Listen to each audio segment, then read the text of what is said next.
बोले भोलेनाथ की जय हो।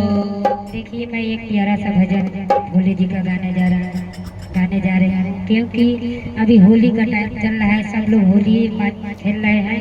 तो देखिए एक भोले जी का होली का गाना गाने जा रहे हैं। जो अच्छा लगेगा तो लाइक सब्सक्राइब जरूर करिए, हमारे चैनल को भी आगे बढ़ाइए।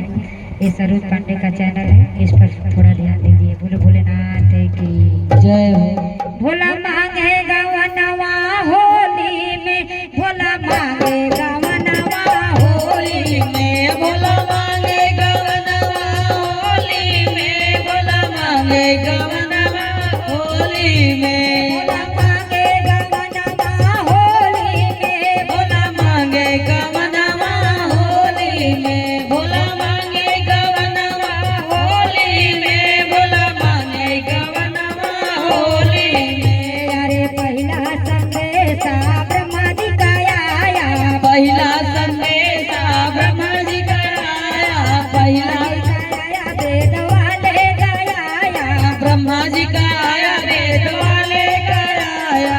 पहला संदेशा ब्रह्मा जी का आया, पहला संदेशा ब्रह्मा जी का आया।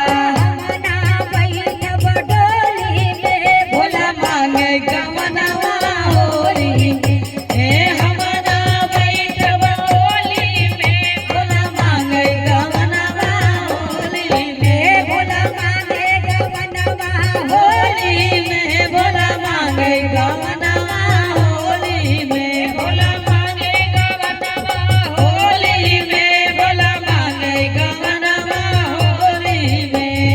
दूसरा संदेशा विष्णु जी का आया, दूसरा संदेशा विष्णु जी का आया, विष्णु जी का आया चक्रधारी का आया, विष्णु जी का आया, चक्रधारी का आया। दूसरा संदेशा विष्णु जी का आया, दूसरा संदेशा विष्णु जी का आया।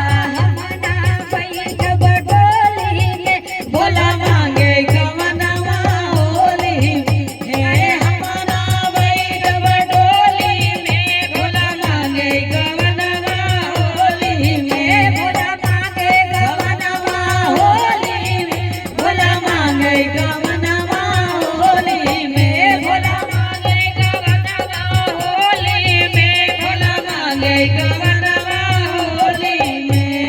तीसरा संदेशा राम जी का आया, तीसरा संदेशा राम जी का आया, राम जी का आया धनुष वाले का आया, राम जी का आया, धनुष वाले का आया। तीसरा संदेशा राम जी का आया, तीसरा संदेशा राम जी का आया।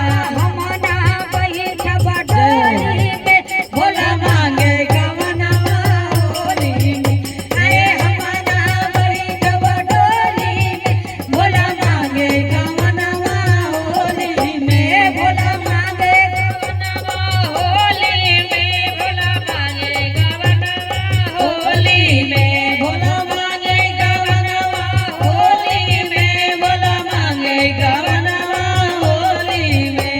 अरे चौथा संदेशा कन्हा जी का आया, चौथा संदेशा कन्हा जी का आया, कन्हा जी का आया मुरली वाले का आया, कन्हा जी का आया, मुरली वाले का आया।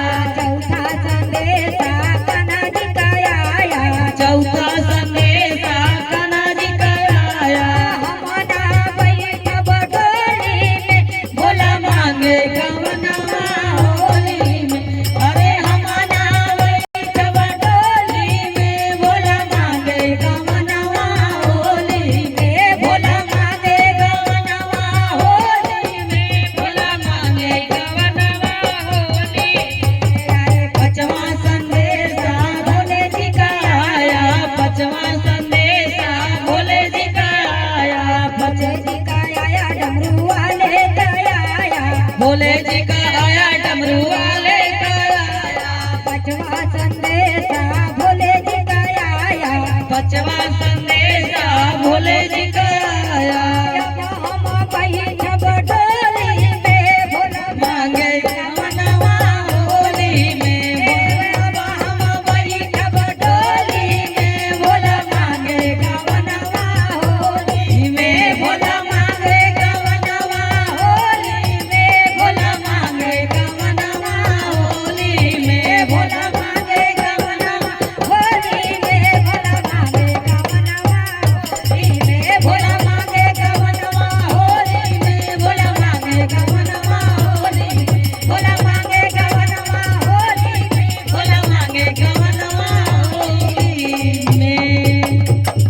बोलिए श्री गुरु महाराज की जय।